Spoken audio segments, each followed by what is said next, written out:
bienvenue dans l'émission Parole de femmes. Cette semaine, nous allons voir comment prendre des bonnes décisions.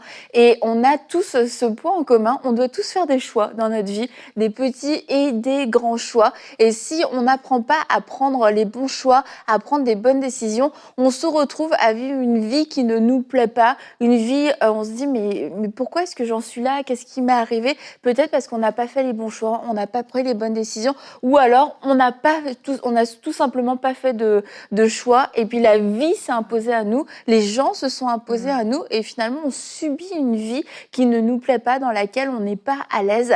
Alors vraiment, toute cette semaine, on va vous encourager et vous donner quelques clés avec grande humilité pour prendre des bonnes décisions. En tout cas, moi, je peux vous dire que de préparer toute cette semaine, ça m'a fait du bien parce que ça te ramène à l'essentiel et à te poser des bonnes questions. Et c'est vrai que la vie va tellement vite. On le dit tout le temps, mais c'est une réalité. La vie va tellement vite que quelquefois, ça semble être une perte de temps où on voit pas l'intérêt de s'arrêter et de réfléchir, de penser. J'ai des décisions devant moi qui peuvent avoir un impact sur ma vie, sur la vie des autres, et puis on prend des décisions comme ça, sur des coups de tête, et en fait c'est comme ça que 10 ans plus tard tu te dis mais pourquoi est-ce que j'en suis là, et tu te rends compte c'est la somme de petites et de grandes décisions. Alors la bonne nouvelle, c'est que on peut apprendre à prendre des bonnes décisions, et c'est ce qu'on va faire cette semaine avec l'aide du Saint-Esprit. Et on va commencer, les filles, avec la réflexion et le raisonnement, parce que Dieu nous a fait grâce d'avoir un cerveau. Et c'est une bonne chose, n'est-ce pas? Vous avez pris le vôtre, j'espère. C'est bon.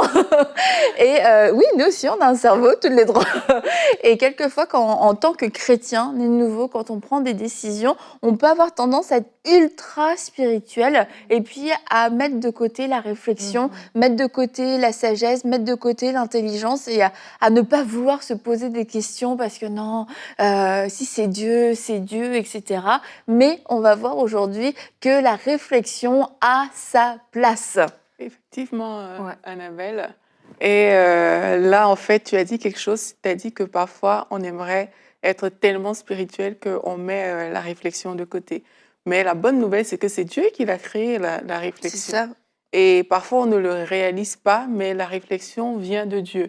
Et en tant que personne, être humain qui grandissons, on est appelé à grandir, même dans notre façon de réfléchir, dans notre sagesse, dans notre intelligence. La Bible, en parlant de Jésus, dit « Or, l'enfant croissait et se fortifiait ». Et ça ajoute « Il était rempli de sagesse et la grâce de Dieu était sur lui ». Donc, le fait de grandir, ta sagesse détermine ton niveau de croissance. Donc, la façon dont tu vas réfléchir, la façon dont tu vas interagir avec des gens, on va pouvoir voir que, ah, mais tiens, cette personne manifeste un certain niveau de sagesse, ou cette personne réfléchit d'une certaine manière, et derrière se cache aussi ton niveau de maturité. Donc, c'est des choses qui ont été créées par Dieu, c'est des choses que Jésus-Christ lui-même a utilisées alors qu'il était sur la terre. Il n'a pas fait les choses comme ça, il a fait les choses par le Saint-Esprit, et il a utilisé la sagesse, il a utilisé la réflexion pour faire ces choses. Et c'est important de comprendre qu'on ne peut pas mettre ça de côté si on aspire même à marcher avec Dieu. Donc, quand Dieu nous appelle, il ne dit pas « Viens, toi, et laisse ta sagesse et ton intelligence de côté ». Il nous appelle, il nous donne ses plans et tout, mais on doit mettre ces choses en œuvre, bien entendu, avec l'intelligence et la sagesse qu'il nous a donnée. Et moi, quand je pense à ce sujet, la première chose qui me vient, à laquelle je pense, c'est les proverbes, le livre des proverbes, que j'aime beaucoup. D'ailleurs, il y a 31 proverbes, donc ça nous permet de lire un proverbe par jour pendant un mois. C'est vraiment c'est bien fait, oui. Et justement, ce qui est bon dans les proverbes, c'est que ça nous donne vraiment des principes de vie, des conseils, de l'enseignement pour nous aider vraiment à vivre notre vie de façon intelligente, avec de la sagesse, de façon réfléchie.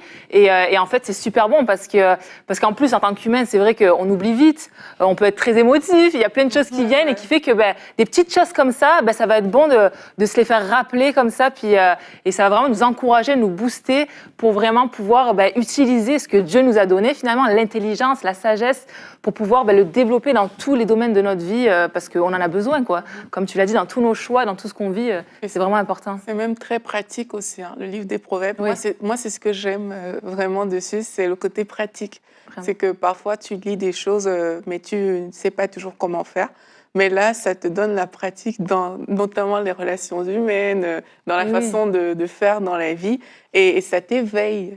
Donc, c'est vraiment une bonne recommandation que le livre des Proverbes quand tu veux prendre des bonnes décisions. Bah, d'ailleurs, dans Proverbe 2:11, c'est écrit: la réflexion veillera sur toi, l'intelligence te protégera. Et ça nous rappelle et ça nous montre que bah, ça doit faire partie de nos vies. On ne doit pas laisser de côté notre intelligence, notre réflexion. Et même quand c'est des choix qui sont, qu'on peut dire spirituels, mais au final, dans la vie, tout est spirituel si on veut, parce qu'on est spirituel. Mais c'est important de se dire, bah, ok, même si Dieu m'a parlé, c'est pas un péché que de réfléchir à ce qu'on a vu. Pierre, il a eu la vision, il y a réfléchi, il y a pensé parce qu'il n'a pas compris exactement ce que Dieu voulait lui dire quand il a vu la nappe, etc. Il y pensait et il n'était pas en train de pécher. Parce que quelquefois, on fait vraiment cet amalgame. Si Dieu a parlé, c'est comme je dois avoir une compréhension directe. Mais c'est comme quand on est né de nouveau, bah oui, il y a des choses qui changent. Mais après, on lit la Bible, on a besoin aussi qu'on nous enseigne la Bible, on a besoin de comprendre certaines choses. Et même quand Dieu nous parle directement dans un temps de prière ou dans un rêve, on comprend qu'il y a une direction, etc. Bah, ça n'empêche pas, Dieu n'est pas contre le fait qu'on prenne cette parole et puis qu'on puisse y réfléchir sans en enlever sa nature divine et surnaturelle. Mais par exemple, nous, on est venus au Canada, on est arrivé au Canada au mois de juin. Et c'était intelligent de venir au mois de juin, surtout au Canada. Aurélie est arrivée en plein hiver. Et quand tu arrives en plein hiver, c'est douloureux. C'est douloureux. Mais nous, on avait, à l'époque, et toujours, on avait notre fille. Et c'était logique, c'était intelligent de venir au mois de juin parce qu'elle finissait son année scolaire en France. On arrivait ici, on avait l'été pour pouvoir s'installer, pour pouvoir découvrir notre environnement. Et puis qu'elle puisse faire sa rentrée au mois fin août, début septembre, plutôt que de se dire, ok, là, on est au mois de novembre, aïe, Dieu nous a parlé, au mois de décembre, aïe, on fait nos valises, etc.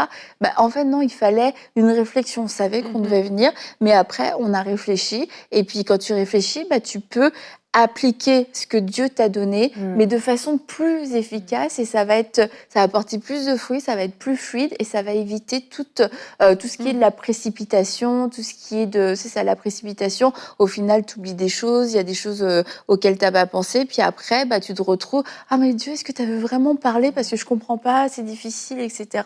Donc voilà, donc on vous encourage, même si Dieu vous a parlé, continuez, ayez ce droit, ne pensez pas que c'est un péché que de pouvoir réfléchir. Effectivement. En fait, la question du comment se pose. Parce que ce qui se passe parfois, c'est que tu vas peut-être prier et puis tu auras la chose à faire. Donc, tu auras l'information. Mais comment est-ce que cette chose-là va se faire? Mais là, ça relève vraiment de la sagesse. Mais il faut que tu t'arrêtes, en fait. Bon, Marie, par exemple, elle a demandé à l'ange, mais c'est parce qu'elle était consciente qu'il y a un comment. Et qu'on voit même dans la parole de Dieu, quand je prends par exemple le cas de quelqu'un comme Salomon, que la Bible décrit comme quelqu'un qui était très sage. C'est quelqu'un qui réfléchissait beaucoup. Quand on lit les livres comme Ecclésiaste, il dit « j'ai réfléchi au sens de la vie ». Donc ça veut dire qu'il s'est quand même assis et il a médité en fait dans toute la sagesse que Dieu lui a donnée. Maintenant, nous, en tant qu'enfants de Dieu, si on exclut cette sagesse-là, ça veut dire que quelque part, on va manquer le but. Quand tu vois les décisions que Salomon a prises, je pense au cas du bébé avec ces deux femmes-là, mais il faut réfléchir pour en arriver là. C'est sûr qu'il est inspiré de Dieu. On n'est pas en train de dire que c'est sa seule réflexion qu'il a faite. C'est ça. C'est sûr qu'il est inspiré de Dieu, mais ça prend quand même un temps de réflexion pour se dire « Ok, mais là, il y a une situation devant moi. Il y a deux personnes devant moi. Un peu comme dans la vie, parfois, on a deux issues. Qu'est-ce que je dois faire? Quel est le choix à prendre ?» L'intelligence naturelle va te faire comprendre que, OK, c'est la situation et tout, voilà. Mais, quelque part, la sagesse va te dire comment exactement il faut faire pour t'en sortir dans cette situation.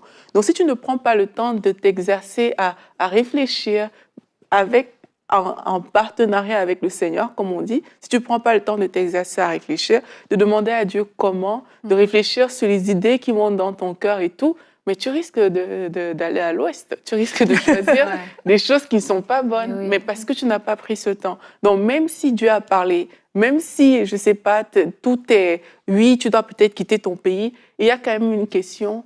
Comment cela se fera-t-il? Et cette question va impliquer que tu réfléchisses. Sinon, tu risques de mal faire. Puis je trouve ça vraiment bon parce que quelque part, ça nous responsabilise, ça nous fait grandir. On n'est pas juste là. Je trouve ça beau de voir que Dieu veut qu'on puisse grandir à tous les niveaux. Puis je me dis, je pense même à nos finances, quoi. Je me dis souvent, on veut être prospère, puis on veut. Mais c'est sûr que si on n'a pas cette intelligence, cette sagesse de comment je vais gérer mes finances avant. Est-ce que je vais bien gérer ça puis qu'on gaspille tout? C'est sûr que ça va être dur d'être prospère, quoi, tu vois. Puis c'est ça, voilà. Je veux autre chose, mais j'ai perdu mon idée, mais ça va revenir. Il y a un problème. Moi, je pense à Joseph. Et tu vois que Joseph, ça commence avec une intervention surnaturelle. Il a cette interprétation du rêve avec les vaches, etc., les 7 années d'abondance et 7 années de famine. Et le danger, c'est de s'arrêter là. Ok, c'est bon, moi j'ai eu l'interprétation du rêve, je sais ce que Dieu va faire. Mais en fait... Joseph était un homme qui était intelligent, un homme qui avait déjà travaillé, qui avait du bon sens, et c'est sûr que Dieu l'utilisait, l'utilisait. Et comme tu disais, Aurélie, comme Salomon, il y avait un dépôt divin, mais que Joseph n'a pas gaspillé. Il s'est pas dit, ok, c'est bon, moi je peux interpréter des rêves, et puis je peux dire éventuellement même ce qu'il faut faire. Non, en fait, c'était un homme d'action aussi, un homme intelligent, un homme un homme vraiment intelligent à tel point que Pharaon a dit en fait c'est toi l'homme de la situation. Et là Joseph n'était pas juste en train de dire j'ai fait un rêve et puis là il va y avoir l'abondance, il va y avoir la famine. Il a mis en place tout un plan et c'est sûr que là on nous en parle pas dans les détails dans la Bible comment il a fait, mais t'imagines que pour aller récupérer pendant toutes ces années toutes les provisions, les stocker, etc., pour après pouvoir les redistribuer. Mais le gars, il avait une intelligence, il y a pensé, c'est pas juste... Il y a eu un rêve, j'ai eu l'interprétation, c'est sûr qu'il s'est assis, il s'est dit, ok, là, comment on va faire pour aller récupérer le tout? De quoi est-ce que j'ai besoin? Combien d'hommes? On y va à cheval, on y va en âne? Est-ce que machin? On prend des corbeilles, on fait construire des hangars? Est-ce qu'on réquisitionne des bâtiments qui existent déjà? Tu vois, la parole de Dieu, et c'était complètement surnaturel, l'histoire de Joseph est complètement surnaturelle, et tu te dis, il y a quelqu'un dans cette histoire, à un moment donné, qui s'est assis et qui n'a pas gaspillé, justement, la parole de Dieu, qui n'a pas gaspillé le surnaturel, et qui s'est dit, voilà, Dieu a parlé, maintenant il faut une manifestation. Cette manifestation du surnaturel va se passer à travers moi et je vais prendre le temps de réfléchir et de travailler aussi pour que ces choses se manifestent. Ouais. Et quand tu parles, je réalise que c'est parce que parfois on lit la parole de Dieu, quand je prends l'histoire de Joseph par exemple, et on s'arrête aux grandes lignes, tu vois, c'est comme... Oui, Dieu a montré ça à Joseph. Joseph a donné le plan à Pharaon. Il a dit que, OK, voici comment on va faire les 7 premières années. Après, on va faire ci. Et on s'arrête à ça. Et nous, on pense on oublie que Joseph avait un quotidien où il devait prendre des décisions. Il devait justement mettre en place ce plan. Et il a reçu une parole qui était, comme tu dis, tellement puissante. Et nous tous, on est ébahis quand on lit l'histoire, tu vois. Mais c'est pareil pour nous. C'est qu'on reçoit des paroles, mais derrière, tu ne peux pas juste t'arrêter à ça. Quand Dieu te donne quelque chose, c'est comme un trésor. Il te donne quelque chose, il le met dans tes mains. Maintenant, tu dois, avec la grâce de Dieu, si t'a donné, ça veut dire qu'en fait, que dans la grâce, il y a la capacité de faire. Et ça, parfois, on oublie que dans la grâce, c'est pas juste que je fais des choses pour toi, c'est que je t'ouvre la faveur, mais je te donne une capacité. Et cette capacité-là, c'est la capacité de réfléchir, c'est la capacité de penser, c'est la capacité de faire et de mettre en place des choses pour que cette chose arrive. Donc, si tu t'arrêtes juste à l'information que, OK, d'accord, Dieu m'a dit telle chose, mais tu vas faire des années comme ça. Il y a des gens qui restent dans leur tête, dans le sens que j'ai reçu une parole, mais il n'y a jamais la réflexion, la méditation, j'ai envie de dire, la réflexion derrière pour pour mettre en place la parole que Dieu leur a donnée. Et c'est là où beaucoup de gens sont déçus. Parce que la réflexion n'a jamais été poussée plus loin que l'information qu'on a reçue. Et on attend. Mais dans ton temps d'attente, réfléchis. Pense, comment est-ce que... Oui. C'est vrai. Ouais, non, mais t'as raison. C'est vrai, parce que ça ne va pas tomber du ciel. Oui, Joseph a il a le plan. Mais derrière, comme tu disais, Annabelle, mais il y a toute une mobilisation. Mais ça, il faut y penser. Tu vois, ce n'est pas tous les jours que les choses vont juste se faire comme ça. Et c'est super important, en tout cas à notre niveau, de se dire, il y a des gens qui nous écoutent qui doivent se dire, moi, oui, j'ai reçu cette parole de Dieu dans mon cœur. Peut-être c'est des paroles même très précises et très spécifiques, mais quelle réflexion je dois mener pour que cette parole que Dieu m'a donnée arrive à son processus où elle est mûre, où on peut la pousser le plus loin possible parce qu'elle vient de Dieu. Je pense que c'est important qu'on se pose ces questions. C'est vraiment bon ce que tu dis. Et en même temps, à côté, c'est vrai que des fois, on réfléchit trop. Ouais. De façon de dire, ce que je veux dire au travers de ça, c'est qu'on on a justement la parole de Dieu, puis on a la clé pour notre vie de ce qu'il a pour nous, mais on pense trop à ce qu'il y a autour avant de rentrer dedans. Et on ne pense pas que des fois, Dieu il nous demande quelque chose, mais il n'y a pas besoin de penser comment ça va être financièrement, puis comment ça va être, où c'est que je vais être, mais où c'est que je vais habiter, puis ci, puis ça. Puis des fois, c'est vrai qu'on se fait une montagne sur beaucoup de choses, que finalement, Dieu il dit juste, non, mais là, ce que je te demande, c'est juste, fais juste go, tu vois. Vas-y, avance. Et moi, je vais pourvoir. Et c'est vrai qu'en tant qu'humain, des fois, on est comme ça, mais c'est vrai, on aime gérer, on aime un peu contrôler, on aime être sûr de ce qui va arriver. Et puis, du coup, on préfère que tout anticiper autour. Et après, on se dit, une fois que je suis prêt, là, je vais pouvoir rentrer dans ce que Dieu me dit. Mais des fois, c'est l'inverse. C'est comme, Dieu te dit, donc fais-le, puis là, il va pourvoir pour le reste aussi, quoi, pour tout ce dont tu as besoin. Et c'est pour ça, en fait, que le raisonnement, la réflexion, l'intelligence, les calculs, ça fait partie du processus pour prendre des bonnes décisions. Mais on ne peut pas, en tant que chrétien, né de nouveau, rempli du Saint-Esprit, on ne peut pas juste dépendre de nos calculs et de nos raisonnements, parce que dans ces cas-là, on va être extrêmement limité. Juste, tu regardes ton compte en banque, il y a des choses qui ne se passeront jamais si tu te limites à ça. Tu regardes tes capacités, là aussi, il va y avoir des limitations. Donc, c'est de se dire, je ne dois pas enlever la réflexion et le raisonnement du processus pour prendre des bonnes décisions. Maintenant, ça peut pas être juste ma fondation. Ça peut pas être les seuls ingrédients. Et c'est pour ça que cette semaine, on parle des ingrédients, parce que c'est des choses mises ensemble qui vont produire de bonnes décisions. Tout comme un gâteau, c'est pas juste des œufs. Si tu fais que des œufs, c'est juste une omelette. D'accord? C'est pas juste de la farine. La farine toute seule, ça reste de la farine. Et il faut, pour faire un bon gâteau, il faut mettre des ingrédients ensemble et puis les équilibrer, les doser pour que ça donne un résultat. Et les décisions, prendre des bonnes décisions, apprendre à prendre de bonnes décisions, c'est savoir mettre des choses ensemble. Et la sagesse, l'intelligence, le raisonnement, ça en fait partie. Et je pensais à des étudiants, vous avez reçu une parole de Dieu, vous savez ce que vous devez faire comme étude, et vous êtes un peu rentré dans une foi, mais passive. Et en fait, c'est votre moment à vous de chercher là où la formation se donne, de pouvoir regarder les annonces pour trouver un logement, et puis vous dire, ah oui, mais là maintenant c'est trop tard, tous les logements sont pris. Mais c'est aussi le moment de mettre votre foi en action, de vous dire, ok, là moi il faut que j'habite dans tel périmètre parce que c'est là qu'il y a des autobus, etc., où je vais pouvoir y aller à pied, et de se dire, je réfléchis où est-ce que je dois habiter. Est-ce que je vais habiter à 500 km de mon école?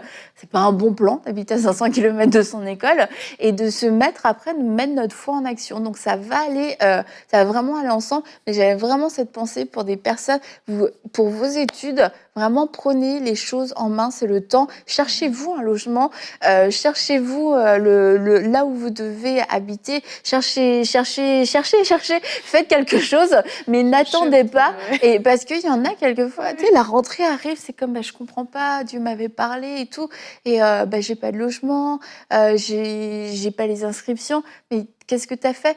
Ben, j'ai envoyé mon dossier en retard, j'ai pas cherché de logement, je me suis pas renseignée. Et puis, encore une fois, après, le blâme va sur qui? Ouais. Le blâme va sur Dieu. Et c'est pour ça que c'est important de faire ce que Dieu nous demande de faire, de pas prendre la place de Dieu. Mais quand Dieu nous donne quelque chose à faire, comme tu disais, Laure, il nous donne une part de responsabilité.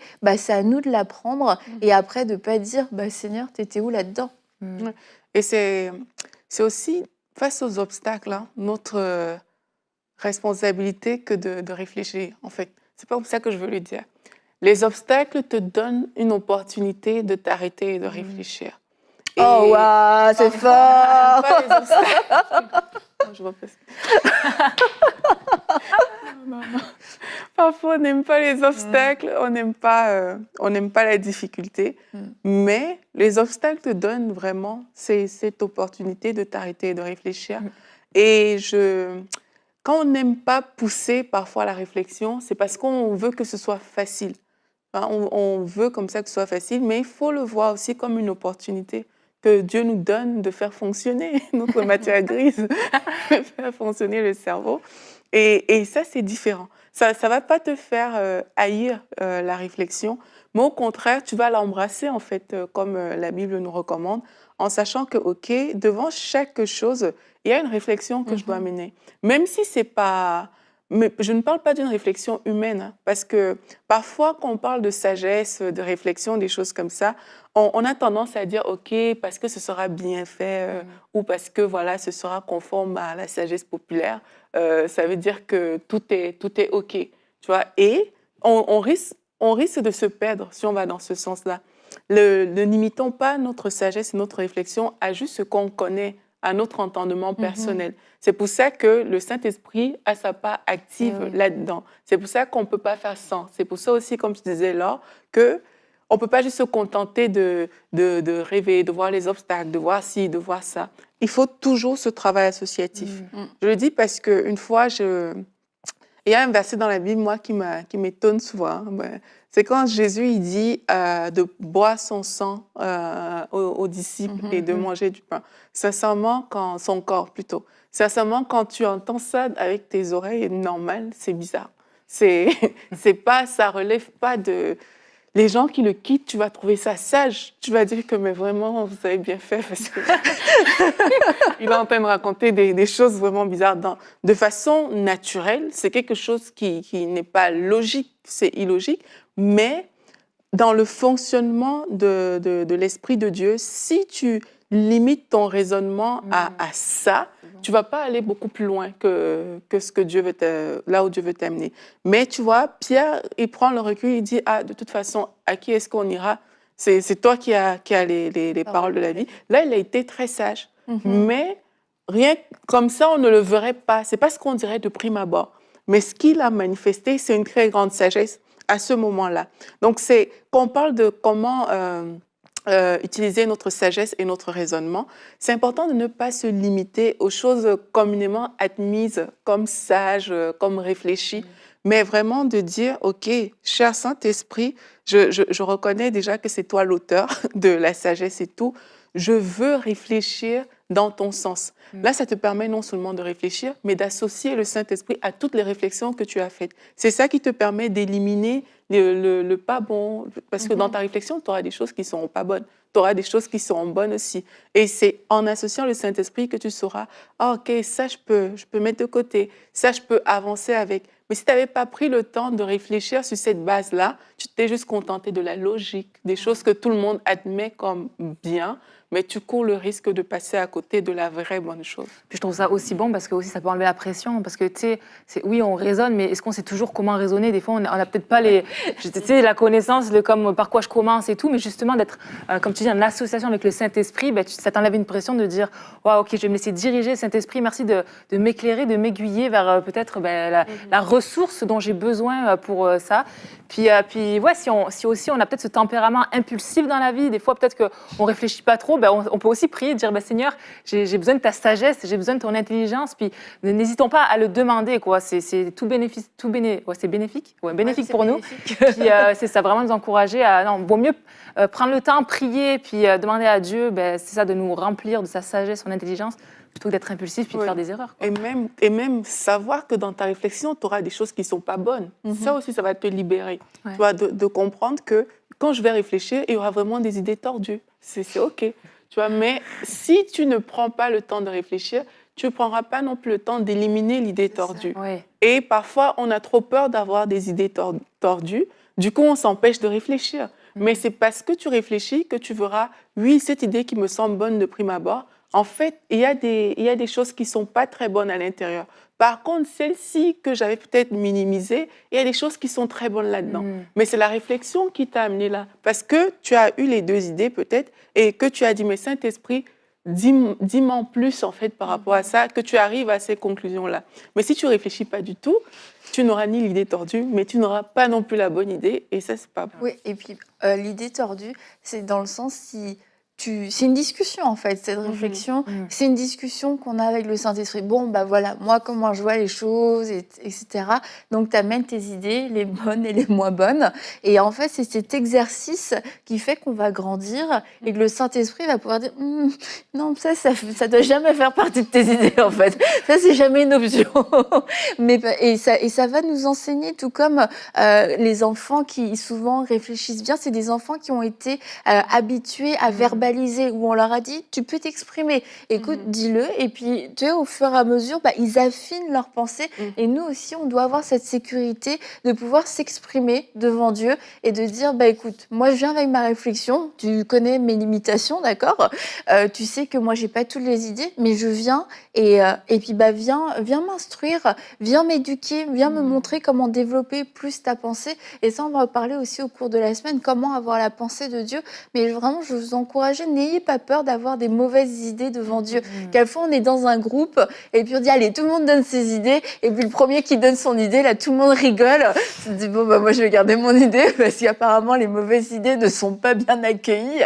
Mais avec Dieu, on peut avoir cette sécurité qu'il va pas nous rejeter, qu'il va pas se moquer de nous, qu'il va pas se dire mais qu'est-ce qu'elle est bête, mais il lui manque quelque chose. Non, Dieu va tranquillement nous enseigner, va nous montrer comment mieux penser, comment aiguiser, développer notre pensée, développer notre réflexion, développer notre intelligence. Et quand on parle d'intelligence, on parle pas d'avoir des doctorats, etc. C'est plus une question finalement de bon sens, d'apprendre à se poser les bonnes questions, apprendre à calculer ce qu'il faut calculer, puis s'il manque, de dire à Dieu, avoir cette pensée de foi, Seigneur, tu vois, j'ai calculé, moi tu me demandes ça, mais j'ai que ça, et de dire, je te fais confiance pour la suite, et à ne pas trop spiritualiser certaines choses et à dire, Seigneur, tu m'as donné un cerveau et je vais l'utiliser. Et demain, nous allons continuer et nous allons parler de la foi, comment prendre des bonnes décisions et oser prendre des décisions de foi. Alors, on se retrouve dans Parole de femme demain.